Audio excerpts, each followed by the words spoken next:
Calon Bupati Sumba Timur Dr. Randus Christopher Praeng MSI menyampaikan visi dan misi paket sehati ketika tatap muka bersama masyarakat di Kampung Tiring, Desa Ngarukanoru, Kecamatan Umalulu, Kabupaten Sumba Timur, Sabtu 17 Oktober 2020.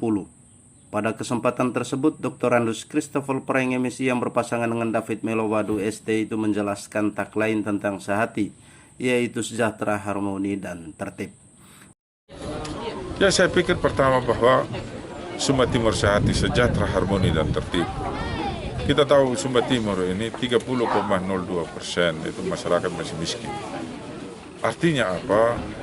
Mempunyai keterbatasan tentu di bidang ekonomi, kesehatan, pendidikan, dan seterusnya. Dan kalau saya menyatakan sejahtera itu sehati, sejahtera, harmoni, tertib, sejahtera di bidang ekonomi, sejahtera di bidang pendidikan, sejahtera di bidang kesehatan, sejahtera di bidang akses terhadap air bersih, infrastruktur, dan berbagai hal lain yang berkaitan dengan hajat hidup orang banyak.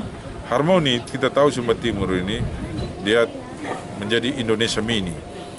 Bukan hanya dari etnis Sumba, dia berbagai latar belakang etnis, agama, tingkat pendidikan, dan lain sebagainya. Kita harus pastikan bahwa ada harmonisasi, ada toleransi, ada berbagai hal yang berkaitan dengan kebijakan pemerintah yang memungkinkan terjadi harmonisasi di kalangan masyarakat pada umumnya. Dan tertib, saya pikir bahwa kita harus bisa mengefektifkan dan efisienkan anggaran yang sedikit itu, yang 1.270.000.000 itu, untuk bagaimana menyelesaikan berbagai persoalan di bidang ekonomi, pendidikan, kesehatan itu dengan baik, dengan mulai dari proses perencanaannya itu sampai dengan proses evaluasi itu kita harus pastikan bahwa pemerintah harus lebih efisien dan efektif itu. Yang kedua, bahwa kalau kita berbicara tertib, kita berbicara tentang birokrasi. Kita tahu kalau kita berbicara birokrasi, sesungguhnya personifikasi dari negara adalah pemerintah, personifikasi dari pemerintah adalah birokrasi. Birokrasi harus kita pastikan birokrasi yang profesional, birokrasi yang mumpuni, yang memungkinkan, yang memungkinkan orang-orang yang menjadi lurah, jadi camat, jadi pejabat eselon 3, eselon 2 itu adalah orang-orang yang memang benar-benar profesional, yang kita pastikan mumpuni, punya kapasitas.